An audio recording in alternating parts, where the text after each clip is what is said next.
Bismillahirrahmanirrahim. Assalamu alaikum. This is Syed Farooq Hassan and I am back with a new episode of Sky is the Limit. Today we have yet another fine sportsman with us, a very proud Pakistani who has brought laurels for Pakistan. Aurangzeb Mubashir has been honored as the first recipient of the National Color for Horseback Archery by the Pakistan Sports Board. Now, horseback archery is a unique sport, not a very common sport that we hear about every day. So let's hear it from Aurangzeb. How did he get into this horseback archery? What has he done? What is he doing to promote the sport? And how does it feel to get the first ever color by Pakistan Sports Board? Let's meet Aurangzeb Mubashir. Assalamu alaikum, Aurangzeb. Wa alaikum assalam. Thank you very much for giving us time. I'm honored. Aurangzeb is usually commuting between Canada and Pakistan, and we're going to talk in detail with him and ask him what is he doing in Canada and what other awards has he won. But before going into those details, Aurangzeb, tell me one thing before I go to your basics. Horseback archery, as if horseback riding was not hard enough, you went one step ahead and you said that, okay, I'll do horse riding and I'll do archery also with it. Why? So there's two things associated to this. One, I've always wanted to do something different. Even at this age, I still tend to do something different. And archery was something that I was doing well before I got into horseback archery. Okay. And I've always been a traditional archer. I used to hunt with the traditional bow and arrows. Oh, wow. Yeah. And horseback riding because I was educated at Eastern College and I come from a military background. Okay.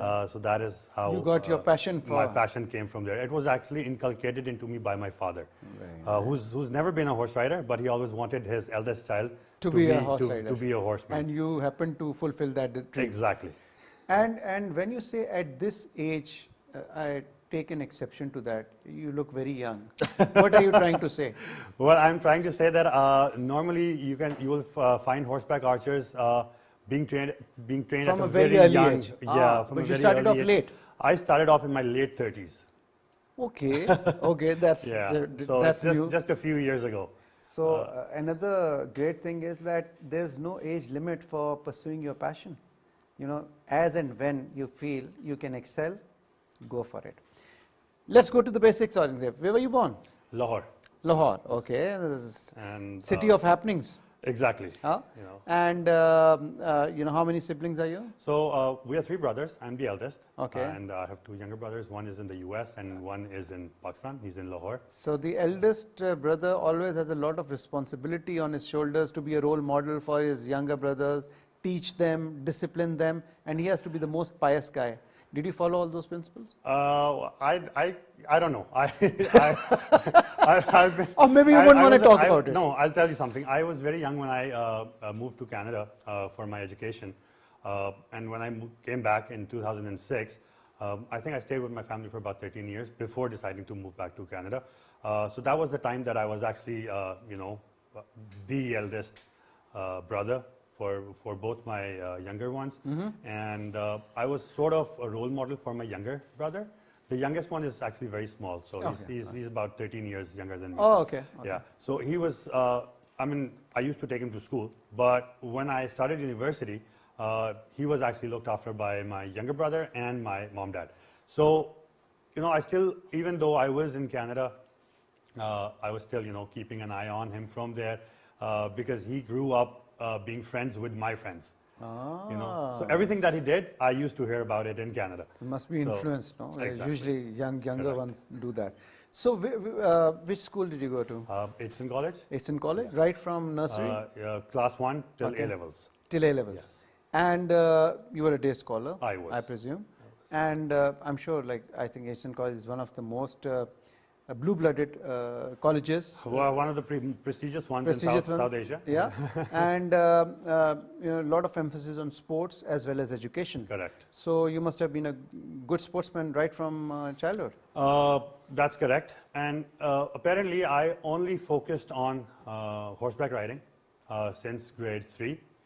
And while growing up, that was the only thing that I wanted to do. And by the time I was in grade 8, I had this thought in mind, like people think that, they want to join the army, they want to become doctors. Yeah. I wanted to earn laurels for the country by bringing, Pakistan to the international level. I always wanted to wear the green blazer. That was something in my mind. And in any specific sport, like cricket or hockey or in horse? No, it was, apparently I wanted to become a horseshoe jumper, but I couldn't because Pakistan doesn't have the facilities to take horseback or to train kids on horseback jumping at the international level. So I had to figure out something that was niche. I did practice and I did work towards becoming an international endurance rider. I did manage to finish 8,000 kilometers on horseback when I was living in Denmark for about 4 years. But that also didn't happen because I wanted to represent Pakistan. And the thing was that Pakistan does not have endurance racing as well. So, eventually... you had to give in. I had to give in, But what happened was finally when I decided to move back to Canada in 2018, I got into horseback archery, because I joined the Canadian Federation of Mounted Archers. So I had my feet in both the boats. Okay. I was traveling between Canada and Pakistan mostly. Okay. And one of the reasons was that I wanted to keep in touch with the authorities in Pakistan while trying to persuade them that, you wanted to promote the sport. I wanted to promote the sport. I wanted to persuade the authorities, the sports board in Pakistan, that they have to bring something different in the country.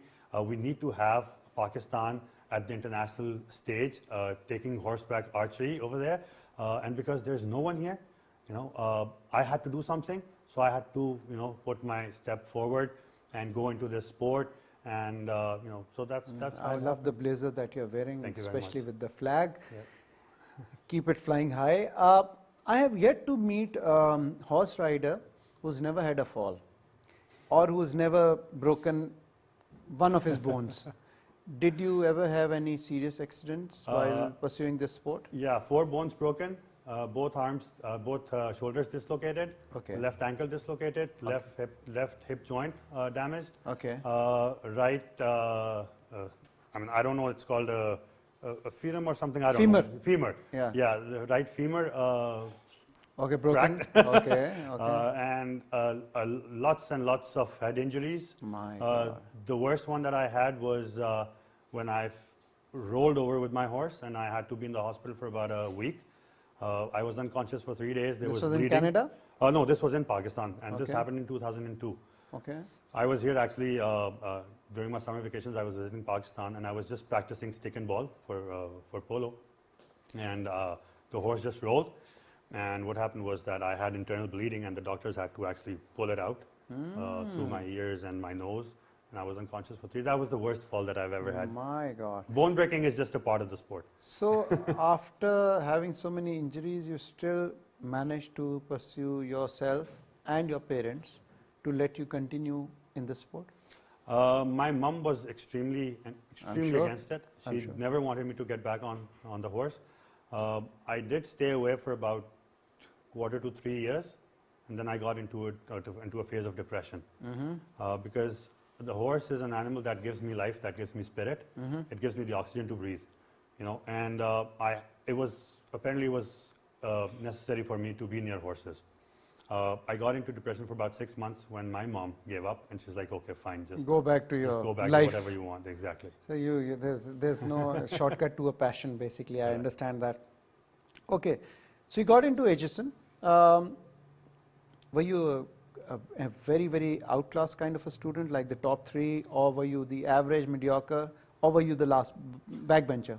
No, I was a very mediocre student. So Okay. out of a student class of 35 students, I was usually about 18th, 19th, 20th.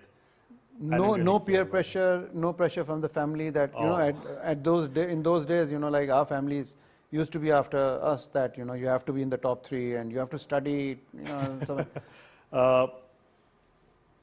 Extreme pressure from my father. Okay. My father always wanted me to join the army, Okay. and he wanted me to be outstanding in both my studies as well as sports. Okay.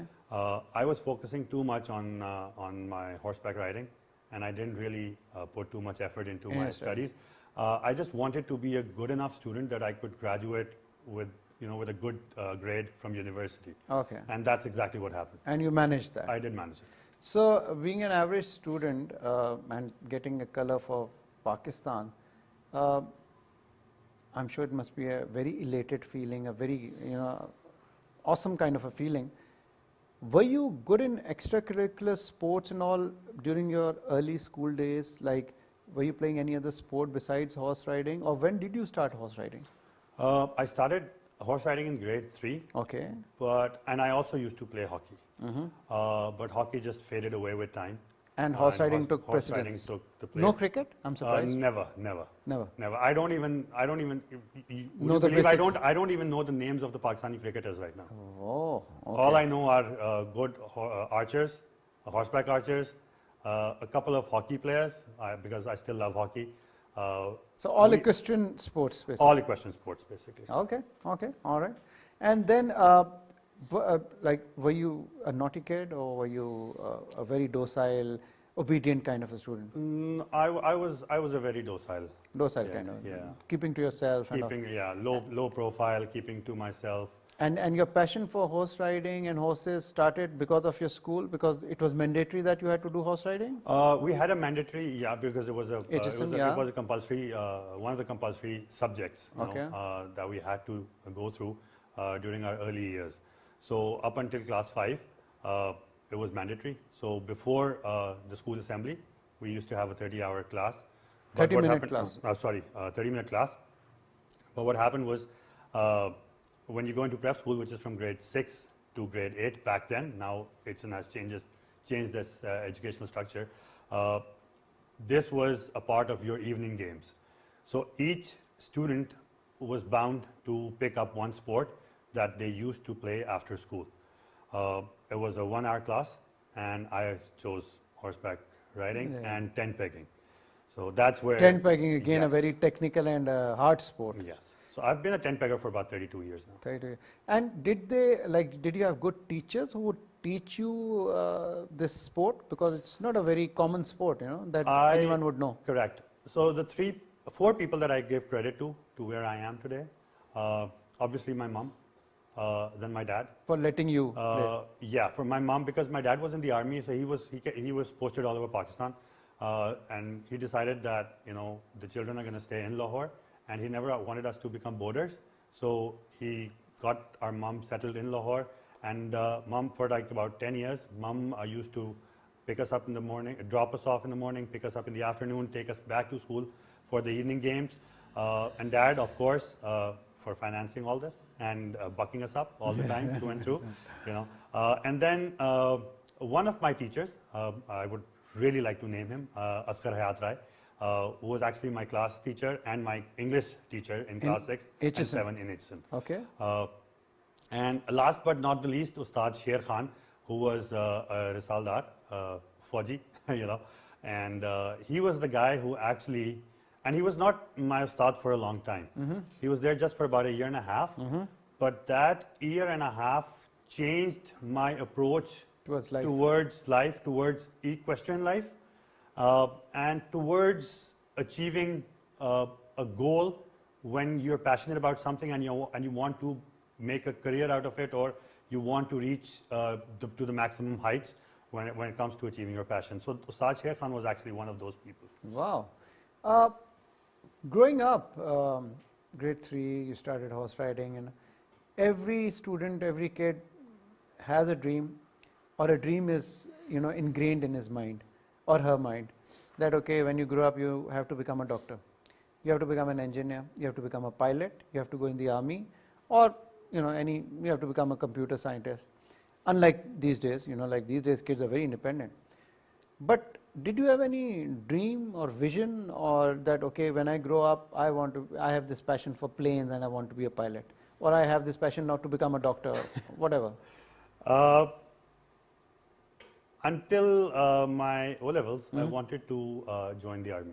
You wanted to join the army. You were passionate about it. I was passionate And your about father must have been the guiding. Obviously, factor. he's always been my ideal and my idol. But what happened was, during my 11th and 12th, my approach towards life changed slightly. Okay. And I decided that I wanted to pursue my education and go abroad. Ah, okay. And that's when I And went to why Canada. and how did that change? The reason was because I think I started thinking that I want to travel the world. I want to explore things. And if I joined the army, I would have, engulfed myself into a shell where the world was going to close down to me. I wouldn't be able to leave before spending certain years in the army. And There were quite some things. you didn't that want to made be me decide. restricted. I didn't want to be restricted, and that is the reason. I mean, I'll continue because I served in the federal government for about 12 years before calling it a day, and that is the very reason that I've always considered myself as the flying falcon. Wow. Free, You wanted to be wild, free. strong. No, and I'm sure, obviously, that is an amazing way to serve your country, being in the forces. But obviously, there are other ways to serve your country also. Like you've gotten the Correct. color now, so yeah, somewhere there's this kind of a match. Yeah. You did your levels, and then you did your A levels. Correct. And by A levels, you said you've decided you wanted to go abroad. Correct. Go abroad and do what? So, like every student back then, you either want to study medicine, engineering. or engineering or something. I went to computer sciences. I went into computer sciences, and after the first term, I thought that, this is not my forte. No, so after A levels, immediately you went abroad? Correct. To Canada? Yes. Which university? York. York University. Yes. And you took admission in BS Computers? Correct. All right. After my first term, I figured out that Computers I'm not your cup of tea. I'm not good in computers, and it's not my cup of tea, not my slice of cake. So I decided to change my degree program, and I got into administrative studies. And then we had further, careers down there, like fields of study. So I opted for human resources and public policy. So that's what I graduated in. So going after A levels must be a young age. I was 17 and a half. 17 and a half. What was your initial reaction, or how did you feel being in a different, strange land, new people, different culture, different nationalities around you? Unlike, if you grow up here in university and school, you have a lot of friends, who come with you right from nursery and all. So Exton is an all-boys school. Yeah, of course. The co-education must have been an attraction. It was the biggest attraction, Okay, and children, especially when they're 17, 18. Yeah. The most ripe age, an age where you make or break your life. Yeah. I was there, but I remember when I left, my dad gave me a diary, and he wrote a statement in that in Urdu, and he said that, "Mera gurur kabhi mat todna." Never break my trust. Never break my trust, never break my pride. Because he was proud of the fact that, I'll just go back, that I passed out as the best horseman of Edson College. Ah, Yes. after your A levels. Yes. Oh, okay. You And, got school color and all those? G. And I wear the Edson horseback archery, horseback riding color as well. So that was I think probably the thing that actually made Stuck my to you. dad so proud that he actually, he never stopped me from deciding What to whatever do. I wanted to do in life. So after computer sciences, you switched to management, Correct. Public Right. policy and human resource management. and you graduated. I graduated with a B+. Okay, very good. And then, like every other good student, you wanted to do a job. No, I Okay. wanted to do another master's. Okay. And you, I'm sorry, I wanted to do my master's. okay. So I did my master's From? from York. Okay, same yes. university. Yes, I did some courses from University of Toronto as well in public policy, Yeah. and then I worked for about a year and a half with Nortel Networks, Okay. and then I came back to Pakistan. Okay. This was in 2006. And why and how did you come back to Pakistan? Must be So- some motivation. Dad, He wanted you to come back. he didn't want me to come back. I wanted to come back for him. Okay. Well, So again, being the eldest child, I just came back, and then came back with a plan, like you wanted. I did not have a plan. I actually got a job when I was in Canada. I Oh, got a okay. job in Pakistan. Oh, okay. Okay. And I started there. I worked with them for about 8 months, and then I, Dad wanted, Dad had that mindset that my son has to be somewhere in the bureaucracy, So I got a chance, and You did your CSS? No, I didn't do my CSS, but there are field-specific positions that open up after a few years in the federal government. So I was hired through one of those, job channels. It was a permanent position with the Ministry of Industries, and I worked in 3 different ministries over a course of 12-year period before I called it a day. Because, as I said, I was used to being a free bird. I just couldn't envision myself in a 9-to-4 kind of government position with training myself to become a diplomatic individual. It was getting hard for me, and also the financial aspect, because the way I was raised, I was not being able to fulfill my passion with that salary that I was earning from the government. Okay, but you liked your job. It was okay. I wouldn't say I was very happy, but it was okay. It was okay, something to get busy. Exactly, okay. And also, just making my father happy. Okay. And you did that for 12 years? I did that for 12 years. Wow. Okay. And my dad saw that. And he's like, this guy's not happy. After 12 years, he realized that he's not happy. So I asked him for permission to leave the service. Okay. And get back to Canada. Okay. And just pursue whatever I want to do. Okay. So I just moved back to Canada in 2018. Okay. And then you were out for 12 years? I was out for 12 years. Okay. But the best part was when I went back, all the friends that I had left back in 2006, they had become professionals. So for me, settling down again as a professional was not difficult at all. Okay. I never did a job when I went back to Canada, like not even a single day. I had a plan when I moved back, and the plan was to buy a piece of land away from the cities and just become a cowboy. Okay. I wanted to become a rancher. Just raise my own cattle, and use it commercially make a living. Okay. Correct. I happened to do that in about a year and a half. Oh, you managed to get your dream. I did manage to pull it off. Okay. And you're a rancher now? I am a rancher. Wow. Doing your own stuff. I do my own stuff. I breed and rehab horses. Okay. I raise cattle. I raise goats. And that's what all I do. And I'm riding all day long. I'm just selling my animals. And you get to live your dream. Correct. Horse riding and getting all the organic food, Yes. everything. I live 100%, and I live on the farm. Okay. So, just pursuing horseback archery any day, any time is what I do. And is there good money in this field? Alhamdulillah. Being the only South Asian cowboy in that part of the world, it gave me a massive advantage. It didn't take long before I was known by the Pakistani community, and the Indian community in Canada. So what happened was I used to get direct orders from restaurants and individuals. So what I do is I don't sell wholesale, I just do retail business. So I sell live animals, but on retail prices. That's it. And I have a very specific circle of buyers, who buy quite a lot of animals from me. Eid is one of the occasion when I'm extremely busy out of the entire year. Okay. Those 3 days, I just go insane because there are so many orders to fulfill. So I have to hire external help. So they come and then, You're talking about Eid al-Azha? Correct. Eid al-Azha, the big Eid. Big. Okay, awesome. So now you have a ranch in Canada. Correct. Living your dream of horse riding. Yes. Making this federation here in Pakistan, this Yes. association, getting the first color. So all things green for you, going great. How did you manage to enter in the horseback archery in Canada?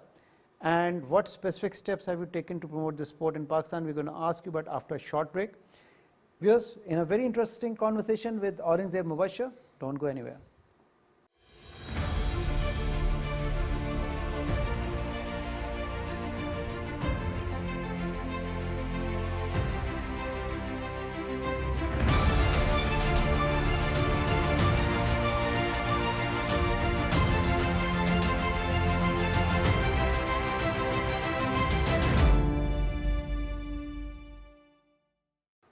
Welcome back to Sky is the Limit. This is Syed Farooq Hassan, and I am in conversation with Aurangzeb Bashir, who has a national color in horseback archery, and he's settled. He's got a business in Canada. He's a rancher, a very unique business again. But I'm not surprised because the sport that he's playing is also very unique. But he is doing a lot to promote that sport in Pakistan for all youngsters, so that it's a very, very constructive and positive, outflow of energy. So I think we have to have more Aurangzeb Mubashirs in Pakistan. Aurangzeb, how many competitions have you participated in till now? And in Canada, what have been your achievements? And how did you manage to establish this association in Pakistan? It's a very long story, but I'll keep it short and simple. No, we have all the time. Okay. So what happened was getting into horseback archery was actually a retaliation. Okay. It came to me as a retaliation. As I said earlier, that I was doing archery, and I was horseback riding, and obviously ranching and wrangling. Someone in Pakistan started this sport before me. Okay. Yes. But as you know, most of the people, majority of people in Pakistan, they tend to keep the knowledge to themselves. They don't spread it. Yeah. Insecurities of a certain level that I've never been able to understand. So I approached that gentleman and I asked him that, we should partner up and take Pakistan to, to the international level. By that time, you had started horseback archery. I was doing it already. But when I say retaliation, going onto the international stage, I never had intentions of going to the international stage up until that time. Yeah. Because I was still working, I was working on that. The intentions probably would have been there, but after probably a couple of months or a few months. But back then, I approached him and I was like, you know what, we should go together. We should team up. We should team up. We should go together and stuff. Initially he agreed, and later on he decided that he's never going to take my calls. Okay. And that actually, it made me sad. It made me angry. And what I did was, I thought to myself, okay, fine. If he doesn't want to do that, I think I should do something about it. And I strategized things, and I approached the Canadian Federation of Mounted Archers. I was lucky enough to be awarded the membership. We have about 600 horseback archers in Canada. So what happened was we have domestic events, national events, every 4 months. I participated in the first two, and I was ranked number 22nd. In Canada? In Canada. Okay. The third one, I came in the first 10 ranks, Okay. and I was asked if I wanted to represent Canada in an international championship that was coming up in Turkey. Horseback archery. Correct. And I, of course, why not? I agreed, and I was sent by the federation to Turkey, where out of 128 horseback archers, I was ranked number 47. Okay. I went back, and after 2 months, I was asked if I wanted to represent Canada at the World Nomad Games. Now, Okay. World Nomad Games are sort of nomadic Olympics. 3,000 athletes from all over the world. It's a massive event spread over 4 days. And this was again happening in Turkey. Okay. I was elated. The success is just coming to you. Exactly. Okay. I couldn't say a no, but somehow or the other, I was so scared that I just refused. But my president, and who's also my coach and my mentor, he called me probably at 2 a.m. in the morning, and he's like, Oz is my nickname. So he's Okay. like, Oz, you know what? I think you should go. I was like, give me a reason. He's like, because you're going alone. Okay. I'm like, the rest of the team? He's like, no. I want you to go, and the board has decided that you will alone represent Canada at the Nomad Olympics. Okay. This is what happened, right on the phone. I started training. I flew 4.5 hours to our headquarters in Whistler, western end of Canada. I stayed there for a week. I got an intense training. I was training about 10 hours a day. And then I went to the Nomad Games or Nomad Olympics in Turkey. This was which year? This was 3 years ago, So 2021. 2021. Okay. Yes. And That's where I competed against 28 countries. Yeah. We had about 109 horseback archers, and I was ranked. Now, this is again a coincidence that my ranking was close to the previous rankings. I was ranked number 48. Okay. Now, here the thing is that I'm competing against the best of the best while having an experience of only 2.5, 3 years. And This that was too in 3 a years very ago. restricted space. In a very restricted space, in a very niche sport. You know, there are about 40 countries that are practicing this sport right now, and they're coming together. There are 2 international bodies. So anyhow, coming back to our point, so that was my second international championship. The third international championship happened in the US, which were the North American mounted archery sports. So they have horseback shooting, horseback archery, and a couple of other disciplines that are part of those games. So I went there. Not a lot of horseback archers, but still about 85. Not bad. Yeah, and I was ranked 28th Okay. over there. So Okay. yeah, and then the next one, I decided this has to be Pakistan. So I have to represent Pakistan at the next event. You didn't speak to anyone here in Pakistan? I'll tell you that because this is what actually I'm gonna speak about. When I went to the Nomad Olympics, I looked at the flags. It was a beautiful sight. Unfortunately, the Pakistan flag was not there. Canada's flag would Canada be was there, you know, and I was standing under the Canadian flag.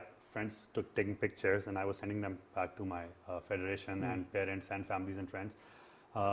And I was also questioned by the Pakistani community in Canada, why are you representing Canada and not Pakistan? Because Pakistan is actually what brought you here. I'm surprised they understood the sport. It's a unique sport. No? Exactly, you know, but you know, Pakistanis have this tendency of throwing questions at you. Yeah.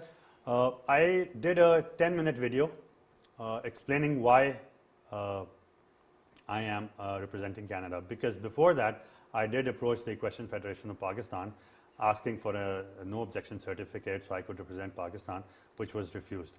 Okay. You know, it was flat out denied. Reasons are unknown. Reason I you still don't know. I don't Okay. know. Okay.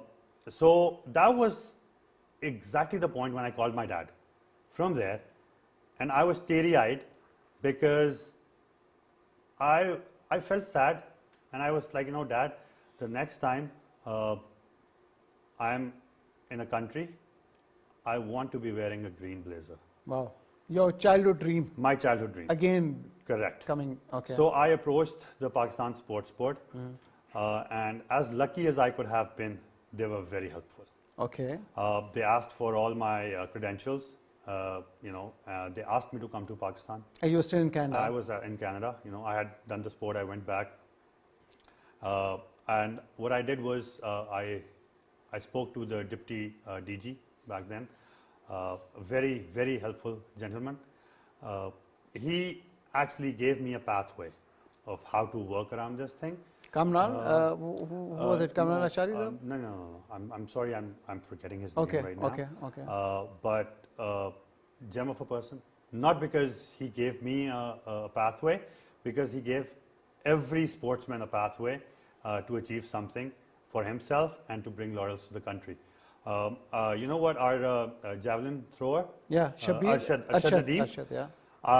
I met him for the first time in his office, and the way he conversed with that gentleman, I felt proud that I'm sitting in front of him being a bureaucrat, supporting someone who is in a niche sport and wants to take Pakistan to the global arena. Okay. You know, so from there, the path to getting the green blazer started. And it took about 8 months, all because of the bureaucracy and the red taping in Pakistan. Okay. You know, it takes time. You know, things. You're have still to lucky that you process. got it done. Exactly. It took me 8 months, and eventually I was awarded the green blazer. And the first championship that I did, and I played in, representing Pakistan, was the World Championship. It's called the IHA World Championship, the International Horseback Archery Alliance World Championship in Mongolia. Oh, okay. Yes. So that was last year in September. Okay, okay. Mongolia was a dream come true. Yeah. Again, competing against the best in the world. Mongolian archers are actually the best. They're Turkish archers and the Mongol archers are the best in the world. They're fast shooters. Their horses run pretty fast. And competing in a country where you have the cream of this sport in the world was again, a proud feeling. Okay. And I was again. Now this is the coincidence. I was ranked 47 in that championship. Okay. I was proud. That I was proud. It's still an achievement. Correct. Yeah. I was very proud of my performance, of the fluttering Pakistani flag, of me wearing the blazer on my chest, and that's everything. And that is the day, and that was the moment. Actually, I was being interviewed by the Mongol TV over there because Pakistan over there was the newest addition to the horseback archery world. And you did so well. And I did well, and I was being interviewed by the Mongol national TV, and that was exactly the moment I realized that I've actually achieved my dream. Wow. Okay. So that was it. Living your dream and achieving it are two different things. Like the very few people who actually manage to collaborate or integrate both. So, Azib, tell me, what practical steps have you taken to introduce this sport in Pakistan and making the federation and all? What are your future plans on this? So whatever I've learned in the past 5 years, I want that knowledge to pass on. This is a very niche sport. In Pakistan, everyone talks about cricket. Everyone talks about... It's a passion, it's a fever, this part of the world. It's nothing, exactly. Football is, upcoming in Sindh now, Lyari team, Lyari is the hub of it. And the street kids did such a wonderful job. MMA is another addition to the upcoming sports. Kickboxing, all that thing. But, me being into a very, very niche sport, I wanted that, whatever I've learned, I should pass it on to the new generation or to people who are actually interested in pursuing a different sport. And for that, I wanted that we should have an organization, a body that can govern this sport in Pakistan. And that is when I started working towards forming the Pakistan Horse and Mounted Archery Federation. And alhamdulillah, just last week, we received our license from the Security Exchange Commission of Pakistan. Wow. And we're in the incorporation stages right now, which is probably going to be done by the end of next week. And then we're going to start up. Wow. And does Pakistan have a team? Do we have any players right now besides yourself? We do have 4 players. Our number 2 is, I would actually like to name him. Sure. Arshak. Okay. Arshak is a very, very hard-working individual. He has done a lot for this sport on his own, with his own finances, and I really want to, bring him with me to the global arena. But for now, what he's doing is he's focusing on developing tracks at in various cities. What I'm doing is I'm talking to owners of different horse riding clubs in Pakistan, because now we have a lot of them.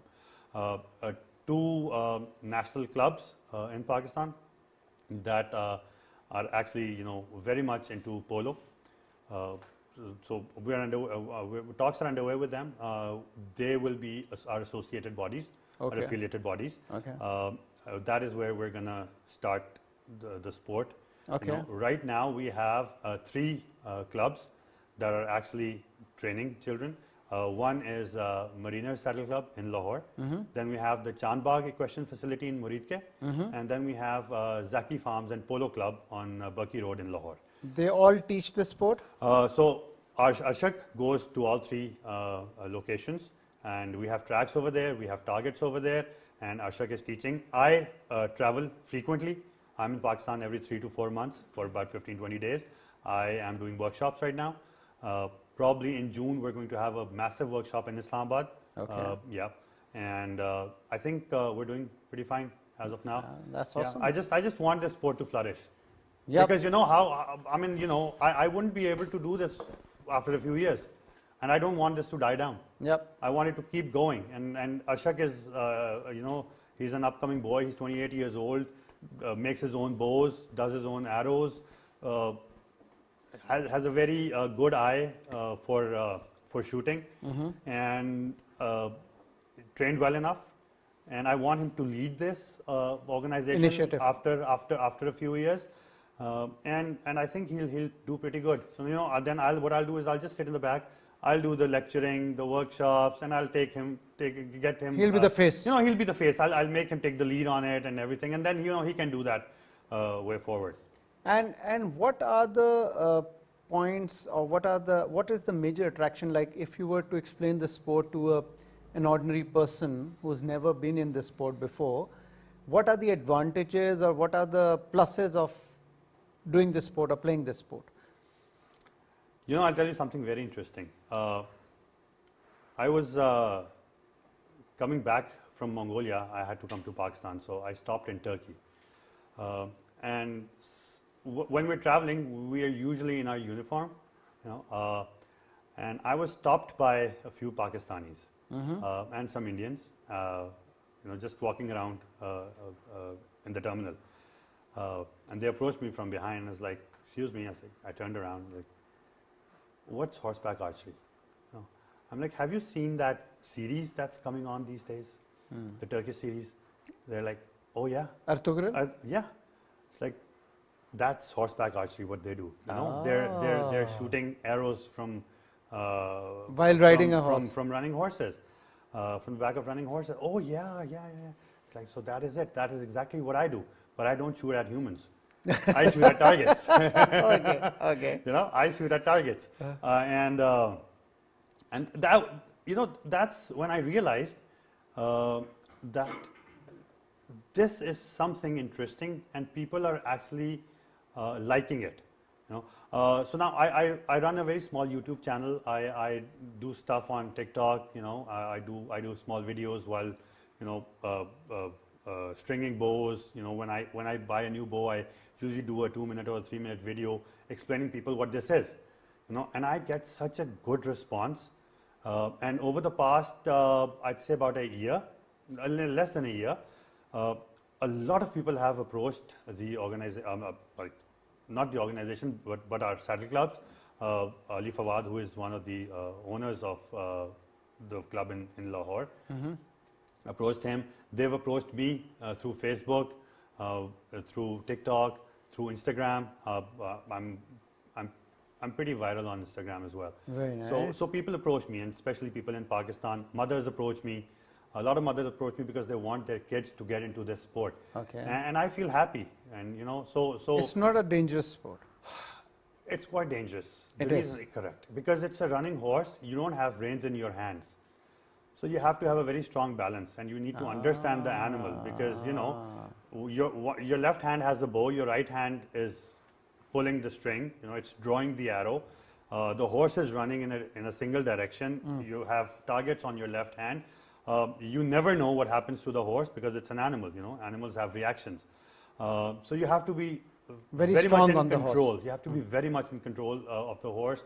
You have to have a solid understanding of the psychology of the horse.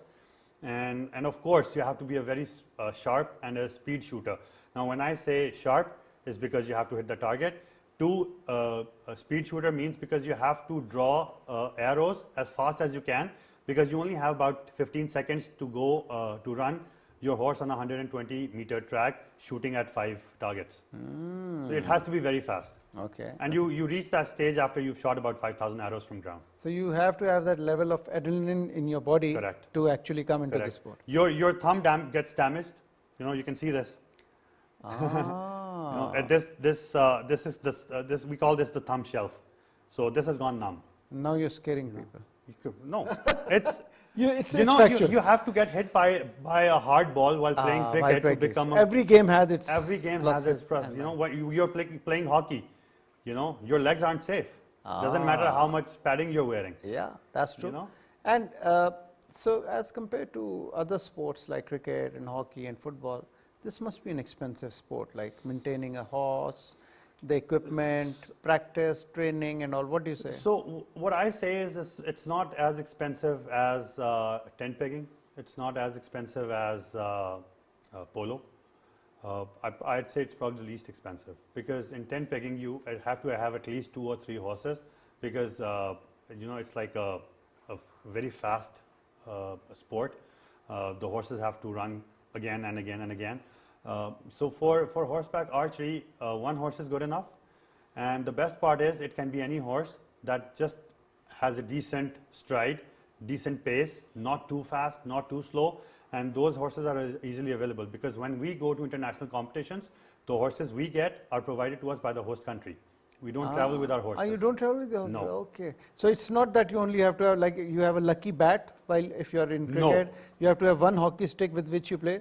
So Not it's at not all. 1 horse. Not at all. You should be proficient and all. So how do you manage to get that rapport with the horse? As you said, you have to know the animal. So you get 1 day Okay. before the tournament. To make friends. Correct. Okay. So you know the horse, but the thing is, if you don't like the horse or the chemistry is not good, you tell the Organizer. the organizing authority, and then they change the horse for you. So you have a choice between 2 horses. You can change the horse, but here is the thing: if you change a horse, you're not allowed to go back to the first one if the first one was better. Now you're sticking to the second horse. So you don't get that many options. No, so that is the reason that I say that you have to understand the psychology of the animal, because all horses have the same psychology. I understand. You know, Okay, that's great. That's awesome. And what are your future plans? Like, what are the upcoming competitions or tournaments that you want to attend, and how do you see yourself going forward in this sport? So the World Nomad Games are held every 2 years. The last one, as I told you, were in Turkey. The next one is going to happen in Kazakhstan, Okay. September of 2024. Oh, okay, this year. Yes. You're going to So, attend that. Correct. Me and Ashok, we are going as the athletes, the official athletes from Pakistan. Ali is going to be our official, our team manager. And inshallah, Pakistani horseback archery team is going to be present at the World Nomad Games for the first time ever in the history of this sport. Wow. So I think one thing that I've picked up from the sport that I've never played it, of course, is that you don't have to be proficient only in horse riding, but you have to be proficient and a very sharp shooter also with the archery, bow and archery. Correct. Right? Because you have to hit the target. Correct. And running target. Yes, because the horse is running at an average speed of about 60 kilometers an hour. So you have to manage within that speed. So that means that even if you enter the sport of archery alone itself, you'd be probably able to score well? I will be. So now we have 3 different types of archeries. We have the compound archers, which are the Olympic archers. We have the recurve Olympic archers, and then we have the traditional archers. So the difference between traditional archery and Olympic archery is that Olympic archers, they have a trigger in their hand. When they draw the bow, they can hold it for even 10 minutes. But what happens is when a traditional archer draws the arrow, we have to let it go within the first 2 seconds. You don't have time to adjust yourself. No, and it all depends on the weight, the draw weight of the bow, because there's international competitions. We have bows with a draw weight of about 35 pounds up to 65 pounds.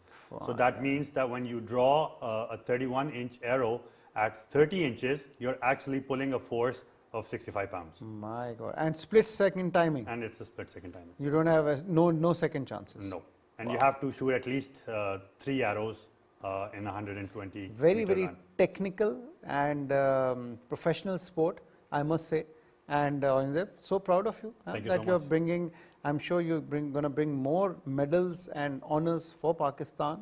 I wish to see you rising in this sport and also promoting the sport more in Pakistan. So we have more youngsters. It's a very constructive sport for that matter. Any message that you would like to give to the youngsters of Pakistan or all our viewers who are watching you right now? So, and by the way, there will be a lot of viewership in Canada also. I'm pretty sure. Yeah. So what I want to tell the youth is that, or for that matter, any person who wants to do something in life or achieve their dream, you have to be very passionate about what you're trying to do. You know, achieving your dream does not come without being passionate about it. It doesn't matter if you want to become a livestock farmer. You can become a very successful livestock farmer only if you're passionate about livestock. You know, so make your way through it. Strategize life in a way that you can achieve that target. And when I say strategize, it doesn't mean that you have to strategize in terms of finances. It's never that. You have to strategize things when it comes to your family, your social life, you know, bringing the best in you. How can you do that? You know, and that is only when you can actually achieve your dreams and, you know, live through them exactly the way I'm doing. Wow, awesome, lovely message. I think the gist that I caught was that you need to believe in yourself, and whatever you believe in, whatever your passion is, you know, you'll be able to achieve it, provided you give it your full you know, focus and sincerity for that matter. Correct. Thank you very much, Aurangzeb. It was a pleasure talking to you. We have paucity of time. I would love to continue this talk, but you know, the program has to end. But I hope to see you again, you know, with more medals under your belt, and wishing you all the best to bring more medals for Pakistan. Viewers, with this we come to the end of this program of Sky is the Limit. Inshallah, I will see you with another guest in a new episode. Till then, Allah Hafiz.